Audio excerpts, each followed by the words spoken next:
My name is Fred DeFore. It's my privilege to serve this wonderful community as director of the chorale. Our collaborative pianist you've heard is Helen Smart. Helen has a wonderful connection to Rolling Green Village that I just love to share. She's married to Russell Smart, who is Hoke and Mildred Smith's nephew. Hoke Smith Boulevard, right? The story of how our country came to be is thrilling and fascinating. You probably know much of it. Seeking to declare themselves separated from England, the Continental Congress gave final approval on July 4th, 1776, to these words from the Declaration of Independence. The unanimous declaration of the 13 United States of America. When in the course of human events, it becomes necessary for one people to dissolve the political bands which have connected them with another, and to assume among the powers of the earth the separate and equal station to which the laws of nature and of nature's God entitle them. The stern respect to the opinions of mankind requires that they should declare the causes which impel them to the separation. We hold these truths to be self-evident, that all men are created equal, that they are endowed by their Creator with certain unalienable rights, that among these are life, liberty, and the pursuit of happiness.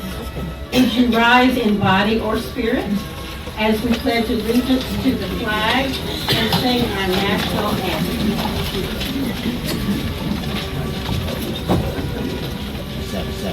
I pledge allegiance to the flag of the United States of America and to the republic for which it stands, one nation, under God, indivisible, with liberty and justice for all. The preamble to the Constitution of the United States of America, begun in the summer of 1787 in Philadelphia, Pennsylvania, which famously states, "We, the people of the United States, in order to form a more perfect union, establish justice, ensure domestic tranquility, provide for the common defense, promote the general welfare, and secure the blessings of liberty to ourselves and our posterity, do ordain and establish this Constitution for the United States of America." The music of our national anthem dates from 1773. The text was written in 1814 by Francis Scott Key. It wasn't until March 31st, 1931, when the United States Congress passed a resolution making the Star-Spangled Banner our national anthem.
During the Revolutionary War in America, settlers commonly walked around town singing songs that celebrated American colonies and poked fun at the British homeland. Conversely, British soldiers sometimes sang this song, Yankee Doodle, to poke fun at the colonists. Early versions of this song actually predate the American Revolutionary War. Now, this is not the George M. Cohan version of Yankee Doodle that you probably all know. The one that we're doing does quote a couple of lines from that version, but you're going to hear a lot of stuff that isn't the same. It was handed down mainly through oral traditions. And there are many versions of this song. This, we hope, you will see as a fun version. And you're all going to have a chance to participate in some of the fun. More later on that. This version of Yankee Doodle takes the point of view of a young boy who, along with his father and an army captain, has come upon a group of soldiers in camp, readying for battle. He describes the scenes, and sometimes the language he uses is a bit foreign to our ears. So let me translate for you some of the words and phrases you will hear. The chorale will mention Captain Gooding, who was a Captain William Gooding of Dinkton, Massachusetts, and a real militia officer who served during the French and Indian War. Hasty pudding is mentioned in the second line. It's a quick cooking porridge made by stirring flour and oatmeal or cornmeal into boiling water or milk. A tasty concoction dating from the 1500s. And then when the text says as thick as hasty pudding, it actually means there were lots and lots of men and boys at the camp. A swamping gun is an early American term for a large firearm or a small cannon. In this song, it's as big as a log of a maple. When you sing keg in verse 6, which you will be able to do, it doesn't mean liquor. In this case, a keg is a small drum used to call people together. And finally, the term Yankee Doodle is interesting. A doodle means a foolish person. If you called someone a Yankee, that was also a derisive term for someone unrefined. And a dandy was used to describe an unusually conceited or uppity person. The terms were at first used by the British to mock the colonists. But the American troops stole it and then adapted it and used that tune to poke fun at the British. So Yankee Doodle became an anthem of pride and defiance for the Americans. Now, if you would, take a look at your program. The way this is going to play out is the chorale will sing the first 4 verses. And by that time, you should kind of get the melody in your mind. And then, we're going to ask you to join us on the 5, 6, 7, and 8. Okay, the words are in your program. And Helen will lead us through all of these 8 verses.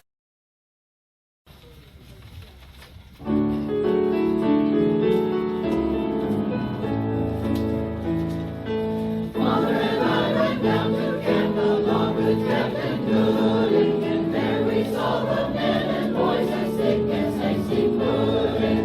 Yankee Doodle, keep it up, Yankee Doodle dandy, mind the music and the step and with the girls be handy. And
be handy. And there I saw a little keg, his head all made of leather. They knocked on one with little sticks to call the folks together. Yankee Doodle, keep it up, Yankee Doodle dandy. Mind the music and the step, and with the girls be handy. The troopers too would gallop up and fire right in our faces. Scared me almost half to death to see them run such races. Yankee Doodle, keep it up, Yankee Doodle dandy. Mind the music and the step, and with the girls be handy. It scared me so I hooked it off, was stopped as I remember. But out till I got home, locked up in mother's chamber. Yankee Doodle, keep it up, Yankee Doodle dandy. Mind the music and the step, and With the girls be handy. You have also in your program 3 early American hymn texts. 2 of the 3 texts are dating from about the same time our country was becoming independent from England. But there is a more local connection to all 3 of those hymn texts that you have. In the early days of America, following perhaps in the tradition of William Billings, the author of Chester, American church musicians began to publish songs for churches in what were called oblong songbooks or oblong tune books. One of those was published in 1835 by William Walker, known as Singin' Billy Walker, who was from Spartanburg. Yeah. His oblong tune book called Southern Harmony is one of the most important songbooks of that era. We find a lot of the hymn tunes that we know and sing regularly that were born in that book in Spartanburg. I think you'll enjoy singing these early American texts and tunes. They give you a wonderful sense of that time and those people of faith. You'll see 2 stanzas printed for each of these hymns. So let's sing together on Jordan's Stormy Banks.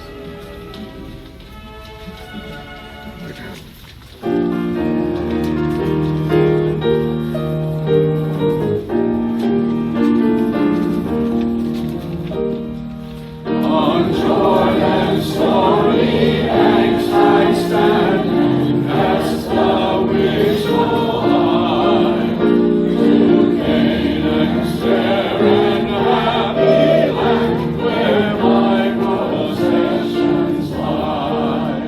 I am bound for the promised land. I am bound for the promised land. Oh, who will come and go with me? I am bound for the promised land.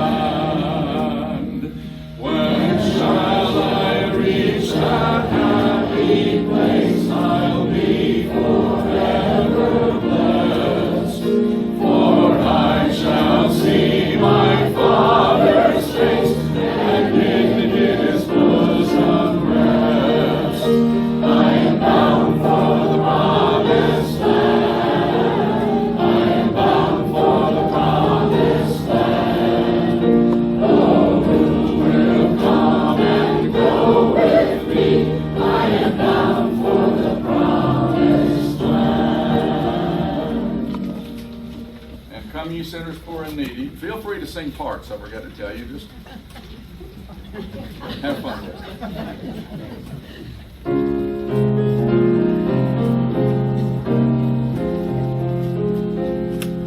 Come ye sinners poor and needy, weak and wounded, sick and sore. Jesus ready stands to save you, full of pity, love, and power. I will rise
articles dedicated to the attempt to try to define democracy in America. We find these words by pastor and scholar Caroline Smith. She said, "Democracy distributes power rather than concentrating it. It separates authority and creates systems of accountability and builds in regular opportunities for change. Democracy is about sustaining disagreement without collapse." Famed statesman Adlai Stevenson said of patriotism, "True patriotism, it seems to me, is based on tolerance and a large measure of humility." And John F. Kennedy, a former president, famously inspired the whole country with these words about sacrifice. Democracy is never a final achievement. It's a call to an unending, untiring effort. And so, my fellow Americans, ask not what your country can do for you, ask what you can do for your country. On this, our observance of the 250th anniversary of America, we celebrate democracy and freedom and sacrifice, patriotism, by paying tribute to the nation's flag. The chorale shares now two wonderfully patriotic pieces rolled into one anthem. You'll hear "Stars and Stripes Forever" and "You're a Grand Old Flag." Our home is the U.S. of A. May the stars and the stripes reign forever. We honor the red, white, and blue, and the nation strong and true. Our land is the home of the brave. We will sing of her freedom together. Yes, this is the country we love. Oh, may the stars and all the stripes wave on forever.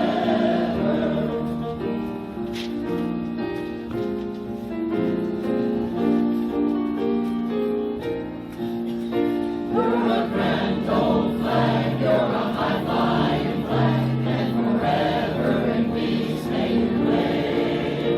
You're the emblem of the land I love, the home of the free and the brave. Every heart beats true when you're red, white, and blue, where there's never a post or flag. What should old acquaintance be forgot? Keep your eye on the grand old flag. Your home is the U.S. of A. May the stars and the stripes reign forever. You're the emblem of the land I love, the home of the free and the brave. Everyone needs a room of the brave, where there's never a boast or brag. What should old acquaintance be forgot? Keep your eye on the grand old flag, and you see the grand.